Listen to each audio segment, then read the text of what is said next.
এলো না, তবে তবে কোনো লোকজন আসছে না কেন? তবে কি কথা, মালবাহী উড়োজাহাজ আছে, দুটো একেবারেই গেছে, তোর কিচ্ছুটা ওর করতে পারি না। মোটে চাই বাবুরা, মোটে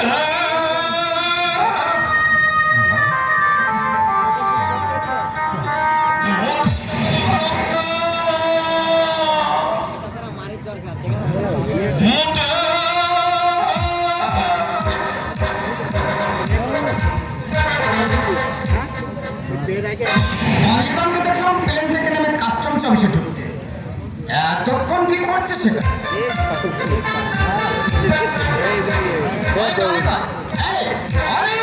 আরে মেইপুর,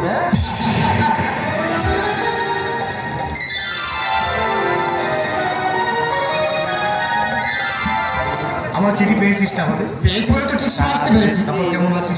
ভালো। বাড়ির সবাই? বাড়ির সবাই বলতে তো বাবা মা ভালোই আছে। আমার বাড়ির খবর? তোর বাড়ির খবর তো নিয়মিত চিঠিতে পুঙ্খানুপুঙ্খ রূপে রূপে আমি জানাই। তোর চিঠির এক একটা ভাষা মাঝে মাঝে আমার মনকে বিক্ষুব্ধ করে তোলে রে রিপোর্ট। মানে মনে হয় সমস্ত সভ্য জগৎ যেন আমার দিকে তাকিয়ে বিদ্রুপের হাসি হাসছে।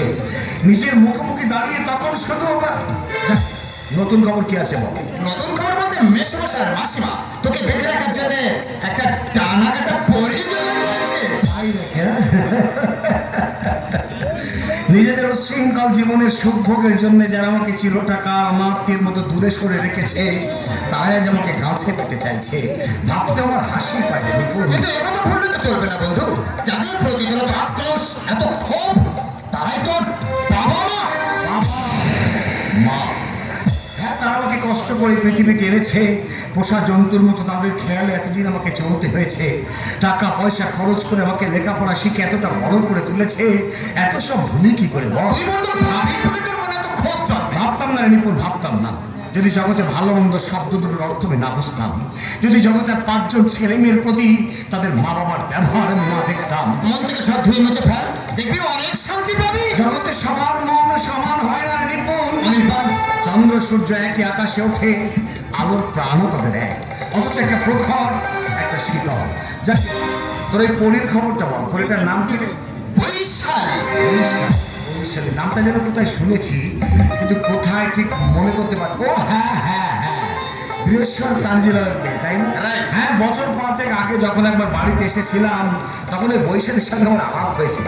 তখন ওই সঙ্গে ছোট ছিল, এখন নিশ্চয় অনেক বড় হয়ে গেছে। পরের বেশ মজায় কান্না। তোর মনে ঝড় না থামলে তুই কিন্তু কোনো কিছুতেই মজা পাবি না। একবার মোটে চাই বাবুরা, মোটে না না, আমাদের মোটে লাগবে না। সবাই না বললে আমরা আসি কি করে বাবু?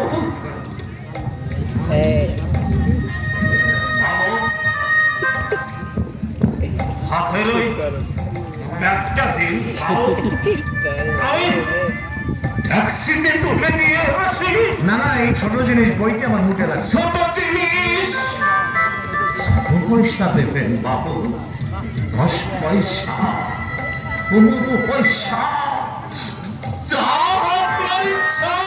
হ্যাঁ বলছি তো মুখে লাগবে না, তবু তুমি পয়সার আমার যে খুব দরকার বাবু।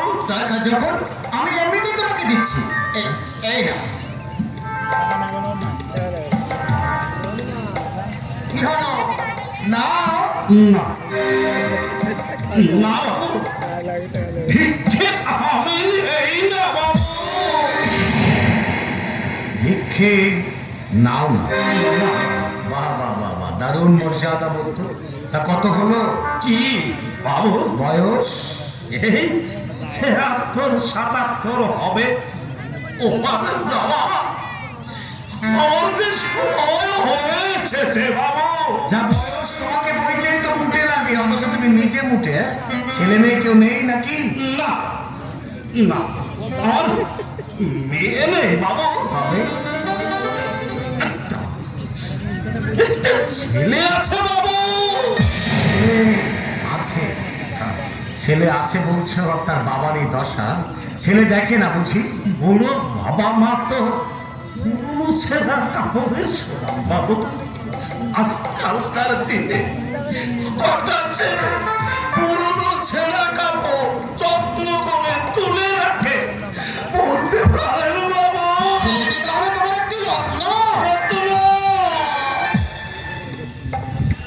যত্ন করে আমি তাকে গড়ে তুলতে চেয়েছিলাম বাবু। এই হাতে দিনের পর দিন কাস্তে টেনে লাগালে টেনে তাকে আমি লেখাপড়া শিখিয়েছিলাম বাবু। একটু একটু করে জমি খুইয়ে মাঠে কৃষিদের কাজ করে তাকে আমি ডাক্তারি পড়ার খরচ জুগিয়েছিলাম বাবু।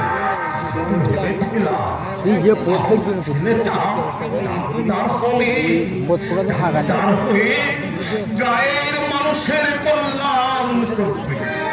তাই তো তুমি তো অনেক আশা নিয়ে ছেলেটার নাম রেখেছিলাম উজ্জ্বল। কি নাম বললে? উজ্জ্বল। ও, উজ্জ্বল কি? কিন্তু জানেন বাবু, আর উজ্জ্বল না, আর উজ্জ্বল হল না। চলে গেছে।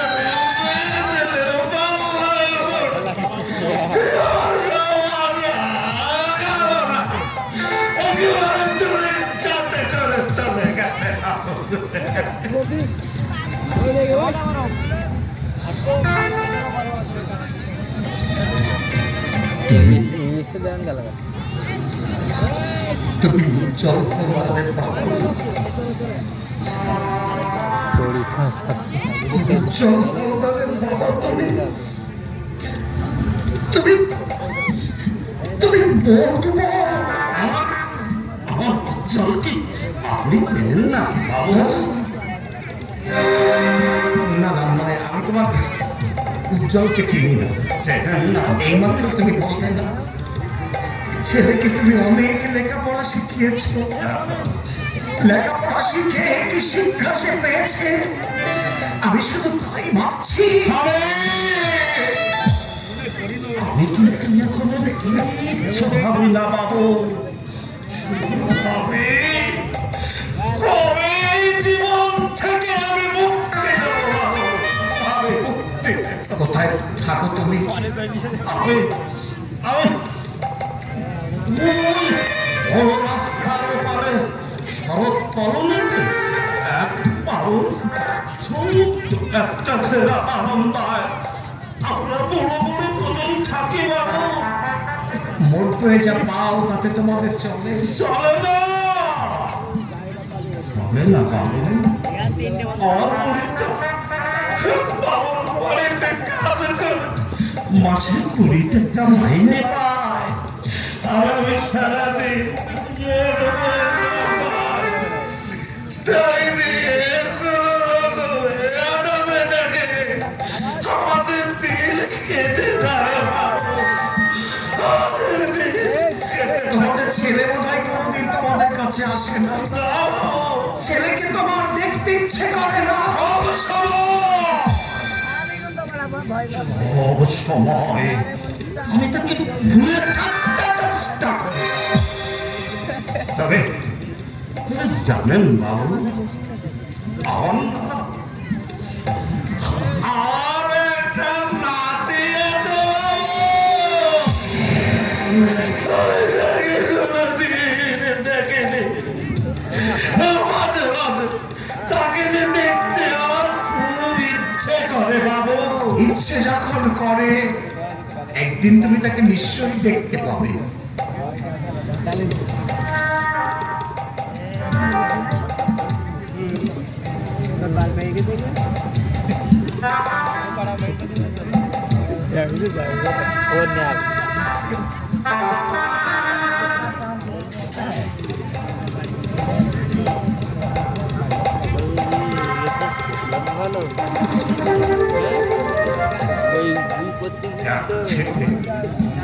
ব্যাগটা তুলে দেবো বাবু। আমি বাবু আর তুমি বুটে, পাশাপাশি ছবি দুটো কি সুন্দর, কি অসাধারণ, কি অদ্ভুত। তুমি তুমি আর কখনো কোনোদিন এখানে মোট বইতে এসো না। তাহলে আমরা চলবো কি করে বাবু?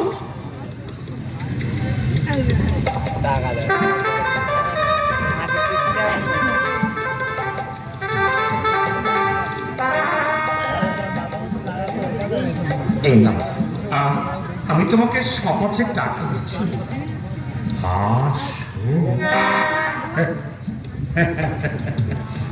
আপনি আপনি কি পাগল বাবু? না বাবু, ভিক্ষে আমি নেব না বাবু। ভিক্ষে নয়, ভিক্ষে নয়, দান নয়, করুণা নয়, অনুগ্রহ নয়। এইমাত্র তুমি বললে না তোমার একটা নাতি আছে, আমি তো তোমার নাতির বয়সী। মনে করো না তোমার সেই নাতি তোমাকে দিচ্ছে। অচেনা বলে সংকোচ হচ্ছে, অচেনা হলেও বয়সটা তো দাদু নাতি, নাতি দিচ্ছে দাদুকে। এখানে মা আমার প্রমাণের কিচ্ছু নেই গো, আছে শুধু প্রাণের আদান। না ও দাদু, পরিষ্কার ও মুখে দাদু না, পরিষ্কার রাখতে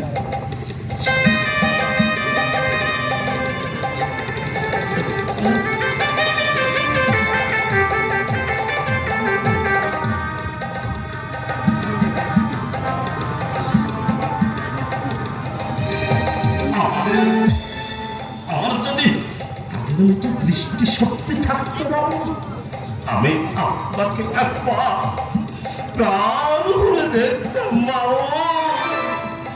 দীর্ঘ পরমাণু আপনি বেঁচে থাকেন বাবু।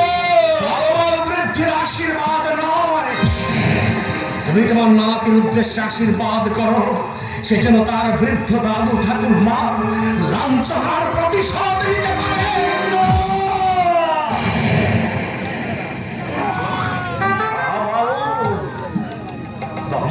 আশীর্বাদ আমি করতে চাই না বাবু। বাবু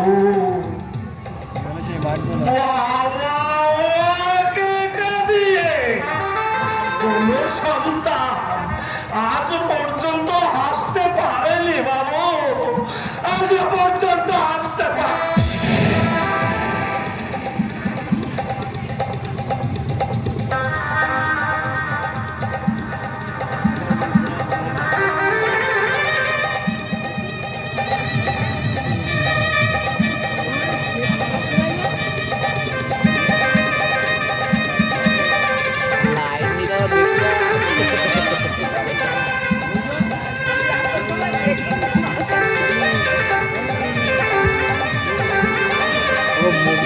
লাইট ধরলে ক্যামেরা ভালো দেখা যাচ্ছে, আর লাইট ঘুরো সব কাট। এই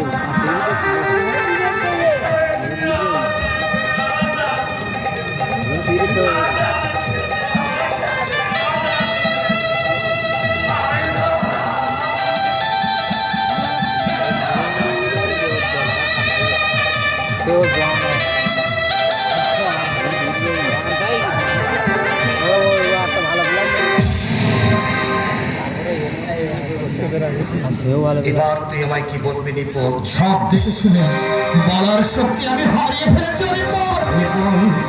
আমার দিকে তাকিয়ে দেখতো, আমার আমার গায়ের এই মূল্যবান পোশাকটা আমাকে ব্যঙ্গ করছে কিনা ভালো করে তাকে দেখতো নিপুণ, এই মূল্যবান পোশাকটা আমাকে বিদ্রুপ করছে কিনা ভালো করে তাকিয়ে দেখে বল নিপুণ, এই মূল্যবান পোশাকটা আমার দিকে কটাক্ষের দৃষ্টিতে তাকিয়ে আছে কিনা।